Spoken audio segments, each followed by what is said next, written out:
नमस्कार दोस्तों, मेरा नाम है आशीष भारद्वाज। एक बार फिर आपकी सेवा में।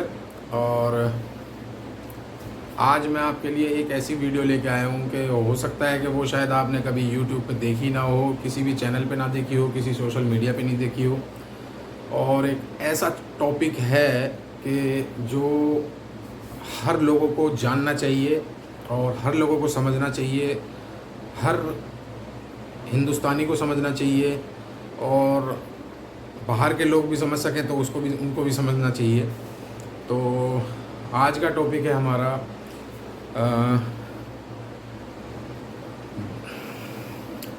स्टेम सेल डोनेशन किसे कहते हैं।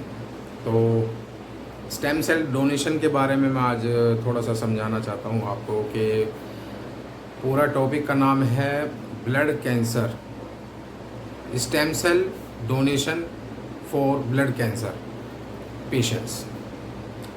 तो ये एक बहुत ही महत्वपूर्ण जानकारी है जो बहुत लोगों को, मुझे लगता है कि 60% लोगों को इन सब चीज़ों के बारे में नहीं पता है। और आने वाले टाइम में इन सब चीज़ों के बारे में आज से 10 साल बाद मुझे लगता है कि सबको पता लग जाएगा। लेकिन आज से 20 साल पहले ब्लड डोनेशन के बारे में किसी को नहीं पता था। ब्लड डोनेशन के बारे में आज से 20 साल पहले बहुत कम लोग जानते थे। तो उसी तरीके से स्टेम सेल डोनेशन के बारे में भी मुझे लगता है कि आज भी 30 या 40% लोग मेरे ख्याल से इंडिया में जानते होंगे। बाहर की मुझे पता नहीं, लेकिन इंडिया में 40% के आसपास लोग जानते होंगे। तो आज का मेरा टॉपिक सिर्फ यही है कि मैं आपको ये बताना चाहता हूँ कि जो ब्लड कैंसर पेशेंट होते हैं, जो भी ब्लड कैंसर पेशेंट होते हैं, उनको वो ब्लड कैंसर पेशेंट किस परेशानी से गुज़रते हैं, किस दिक्कत से गुज़रते हैं और उनको जीवन में उनकी फैमिली को कितनी प्रॉब्लम होती है और उसके बाद हम कहाँ उनकी हेल्प कर सकते हैं। क्योंकि ब्लड कैंसर अपने आप में ही बहुत बड़ा नाम होता है। ब्लड कैंसर एक ऐसी बीमारी है कि जिसका नाम सुनते ही पेशेंट या पेशेंट की फैमिली को सुनते ही उसके पैरों तले ज़मीन खिसक जाती है। और तो हम वहाँ कहाँ हेल्प कर सकते हैं उनकी, ब्लड कैंसर पेशेंट्स की, तो वो मैं थोड़ा सा आपको समझाना चाहता हूँ। देखो भाइयों, ये चीज़ें मत समझना कि मैं एक ही टॉपिक पे या फिर एक सेम कंटेंट पे हमेशा वीडियो बनाता रहूँगा।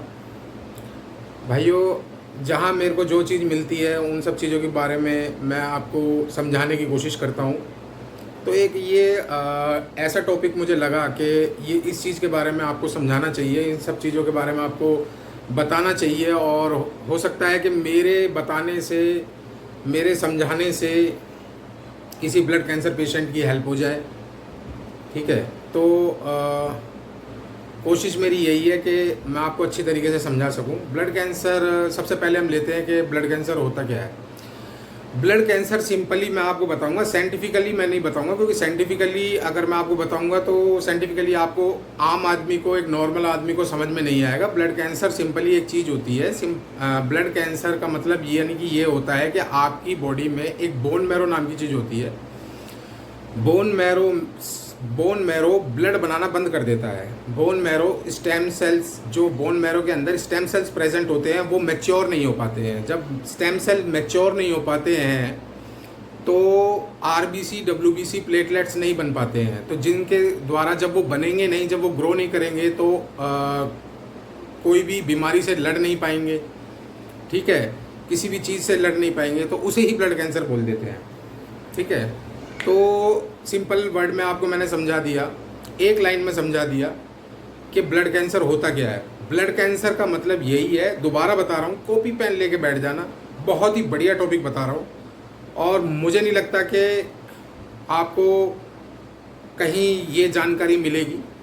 ठीक है, कॉपी पेन लेके बैठ जाओ। ब्लड कैंसर का मतलब सिर्फ ये है, दोबारा से बता देता हूँ। ब्लड कैंसर का मतलब सीधा सीधा हिंदी में जैसे बोलते हैं कि बोन मैरो हमारे यहाँ, हमारी बॉडी में बोन मैरो प्रेजेंट होती है। बोन मैरो से ही ब्लड स्टेम सेल से ब्लड ब्लड सेल्स बनने स्टार्ट होते हैं। जब स्टेम सेल से, स्टेम सेल एक is a basic unit of our life. एक स्टेम सेल एक इकाई है, स्टेम सेल ही हमारी जड़ है ब्लड की। जब स्टेम सेल बनते हैं धीरे धीरे धीरे धीरे, बोन मैरो में स्टेम सेल प्रेजेंट होते हैं। धीरे धीरे धीरे धीरे स्टेम सेल से आरबीसी, डब्ल्यूबीसी, प्लेटलेट मैच्योर होने स्टार्ट होते हैं। जब वो पूरे मैच्योर हो जाते हैं, मैच्योर होने के बाद पूरी तरीके से ब्लड बन जाता है। ब्लड बनने के बाद वो हमारी बॉडी में प्रेजेंट हो जाता है। अगर ब्लड बनता नहीं है या इमेच्योर रह जाता है, उसी को ही ब्लड कैंसर बोलते हैं। सिंपल वर्ड में बता देता हूँ। बाकी there are so many type of blood cancers. इसी बीमारी को मतलब यानी कि इनको टाइप के बारे में कर दिया है कि भाई यार क्या कहते हैं, सिकल सेल एनीमिया और दूसरे टाइप ऑफ एनीमिया, ये सब इनको मतलब यानी कि अलग अलग भाग में डिवाइड कर दिया है। आप ये चीज़ समझिए, ठीक है। तो मैंने आपको ब्लड कैंसर के बारे में बता दिया सिंपली, ठीक है। हर कोई आदमी अब दूसरी चीज़ मैं आपको बताता हूँ। अब मैं इसके क्योर के बारे में बताता हूँ, इसके थोड़े से इलाज के बारे में बताता हूँ। तो जो भी ब्लड कैंसर पेशेंट होते हैं उनके लिए क्या होता है कि या तो बोन मैरो ट्रांसप्लांट होता है या स्टेम सेल ट्रांसप्लांट होता है, ठीक है।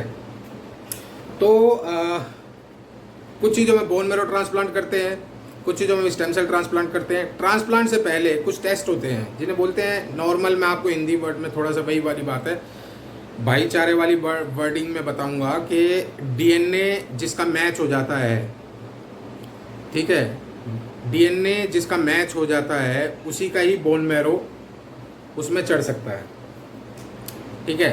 अब डीएनए या तो सिबलिंग्स में मैच होगा, सिबलिंग्स मतलब यानी कि भाई बहन, ठीक है, या फिर माँ बापों का मैच होगा, ठीक है। इनका मैच अगर हो जाता है तो बोन मैरो ट्रांसप्लांट हो जाता है, ठीक है। स्टेम सेल ट्रांसप्लांट भी हो जाता है, ठीक है। और अगर इनका मैच नहीं होता है तब लोग ये सोचते हैं कि क्या और कोई दूसरा रास्ता है। तो हाँ, मैं ये दावे के साथ कह सकता हूँ कि दूसरा रास्ता भी है। दूसरा रास्ता मैं आपको आज बताता हूँ, कोई नहीं बताएगा। हालांकि जिनको पता है वो तो बता ही देंगे, या फिर जिनको पता है वो तो उनको पता ही है, लेकिन मैं आपको बता रहा हूँ दूसरा रास्ता। दूसरा रास्ता ये है कि there are 77 registry in all over the world जिनका सिर्फ और सिर्फ ये काम है, वो एक तरीके से एनजीओ समझ लो, जिनका ये काम है कि वो स्टेम सेल डोनर प्रोवाइड करवाते हैं। उनका सिर्फ ये काम है, जगह जगह जाके stem cell donation awareness camp लगाते हैं, वहाँ से डोनर को रिक्रूट करते हैं, डोनर्स को ये चीज़ें समझाते हैं कि आपकी हेल्प से किसी एक पेशेंट की हेल्प हो जाएगी, ठीक है। उनको डोनर्स का उनका सैंपल लेते हैं, सैंपल लेने के बाद उनका डीएनए टेस्ट करते हैं, डीएनए टेस्ट करने के बाद वो अपनी रजिस्ट्री में अपने डाटा में उसको सेव कर लेते हैं, ठीक है। अपने उस डाटा को जब सेव कर लेंगे, वो सेव करने के बाद उसको अपने पास रख लेते हैं, वो उनके पास हो जाता है। और वो लोग जो डोनर्स हैं, वो डोनर अपनी मर्जी से, जो लोग अपनी मर्जी से देना चाहते हैं उन लोगों को रजिस्टर्ड करते हैं। जब जगह जगह जैसे अवेयरनेस कैंप, जैसे आज से 20 साल पहले ब्लड डोनेशन के लिए लगते थे, 10-1 साल पहले ब्लड डोनेशन के लिए लगते थे कि भाई जो आदमी अपना ब्लड डोनेट करना चाहता है, जिसकी ब्लड की दिक्कत है, उसी तरीके से स्टेम सेल डोनेशन से भी पेशेंट बच सकता है। स्टेम सेल डोनेशन से भी ब्लड कैंसर पेशेंट बच सकता है। अब मैं बताता हूँ कैसे बच सकता है।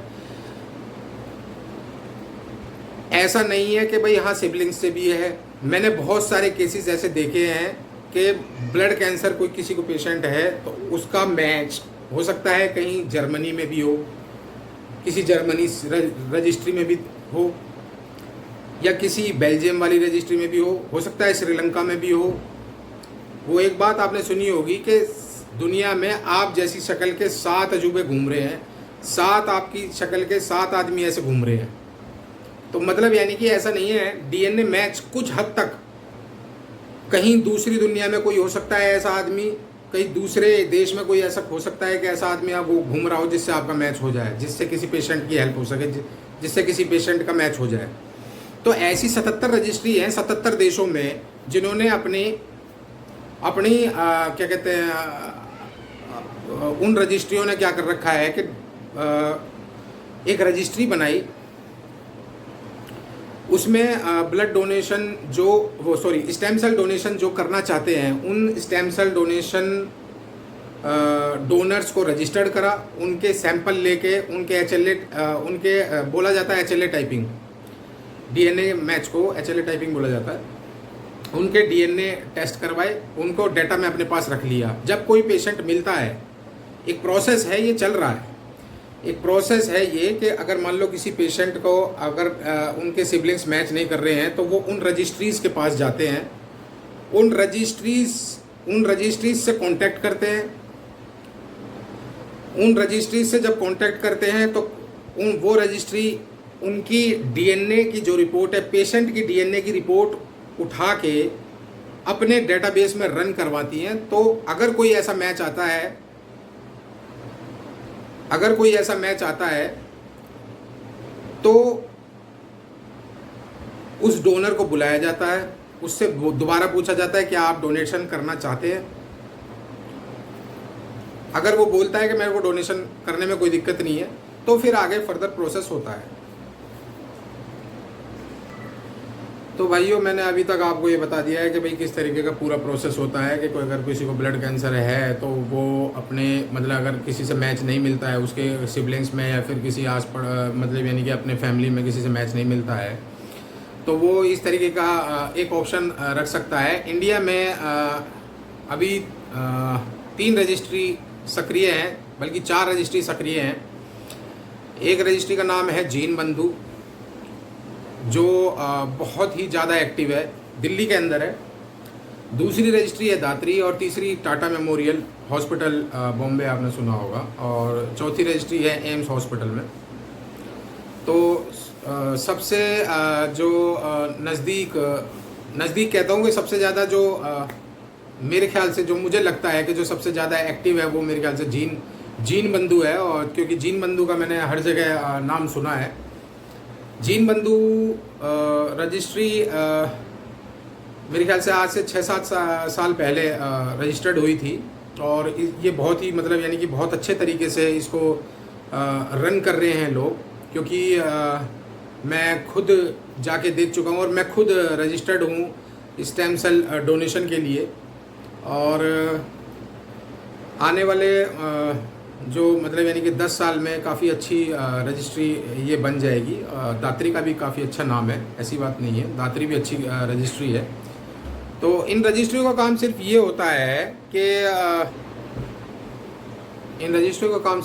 है कि जैसे अगर कोई भी हॉस्पिटल में कोई भी पेशेंट अगर आता है, जैसे कोई कैंसर हॉस्पिटल में कोई भी पेशेंट आता है, तो उन पेशेंट्स से जब अगर कोई मैच नहीं मिलता है तो फिर डॉक्टर इन रजिस्ट्रीज से कांटेक्ट करते हैं डॉक्टर्स। और फिर जब इन रजिस्ट्रीज से कांटेक्ट करते हैं तो ये रजिस्ट्रीज इनके पेशेंट की HLA रिपोर्ट, जिसे बोलते हैं, सिंपल भाषा में बोल सकते हो आपके DNA रिपोर्ट, इनको रन करते हैं। तो अगर कहीं भी किसी भी ये रजिस्ट्री क्या करती हैं कि सारी रजिस्ट्रीज आपस में लिंक्ड हैं। जो भी मैंने आपको बताया 77 रजिस्ट्री हैं, ये आपस में लिंक्ड हैं पूरे ऑल ओवर वर्ल्ड में। और अपनी रजिस्ट्री में जब ये रन करते हैं तो सारे में रन होता है, तो सब में रन करके ये देखते हैं कि भाई कहाँ पेशेंट के लिए डोनर कौन सा सफिशिएंट रहेगा, पेशेंट के लिए कौन सा डोनर मैच कहाँ मिल गया है। अगर बेल्जियम में, अगर ऑस्ट्रेलिया में, कहीं अगर क्या कहते हैं जर्मनी में भी अगर कहीं मिलता है, कहीं भी बाहर मिलता है या यहाँ पे मिलता है, तो फिर फिर उस रजिस्ट्री से कांटेक्ट होता है। और फिर जब वो रजिस्ट्री फिर उस डोनर से कांटेक्ट करती है, उस डोनर को बुलाया जाता है, उससे फिर दोबारा पूछा जाता है। उसके बाद जब वो एग्री हो जाता है, उसके बाद वो रजिस्ट्री दोबारा क्या कहते हैं हमारी रजिस्ट्रीज को बताती है। अगर बाहर मिलता है, अगर हमारी रजिस्ट्री में मिल जाता है तो हमारी रजिस्ट्री फिर डॉक्टर्स को बताती है कि भाई हाँ, वो डोनर एग्री है देने के लिए, स्टेम सेल देने के लिए एग्री है। उसके बाद फिर आगे का प्रोसेस होता है। अगर बाहर से होता है तो फिर वहाँ डोनर को प्रिपेयर करा जाता है, हॉस्पिटल उनके लिए अवेलेबल करवाया जाता है। वो डोनर फिर उस डोनर को जो भी है जब उस डोनर को प्रिपेयर करवाया जाता है, फिर उस डोनर को प्रिपेयर करने के बाद उस डोनर का वहाँ स्टेम सेल कहते हैं हार्वेस्टिंग होती है उनकी, वहाँ पे स्टेम सेल की हार्वेस्टिंग होने के बाद वहाँ से स्टेम सेल को खुद स्टेम सेल को इंपोर्ट करवाया जाता है। ये सारा पेपर वर्क है, इसमें क्या कहते हैं बहुत सारे पेपर वर्क्स होते हैं, बहुत सारी फॉर्मेलिटीज़ होती हैं। उस टेम्परेचर कंट्रोल में वो पूरा स्टेम सेल जो स्टेम सेल की यूनिट है वो पूरे टेम्परेचर कंट्रोल में फिर यहाँ आती है। यहाँ आने के बाद फिर वो पेशेंट को ट्रांसप्लांट होती है। अब मैं ज़रा सा आपको बता देता हूँ कि स्टेम सेल डोनेशन किस तरीके से होता है। नॉर्मल बड़ा आसान तरीका है स्टेम सेल डोनेशन का। पेशेंट को डोनर को एक सिंपल भाषा में बता देता हूँ। डोनर को एक ग्रोथ फैक्टर दिए जाते हैं। ग्रोथ फैक्टर मतलब एक इंजेक्शन दिया जाता है, जिससे क्या होता है कि आपके जो स्टेम सेल हैं बोन मैरो से निकल के ब्लड स्ट्रीम में आ जाते हैं।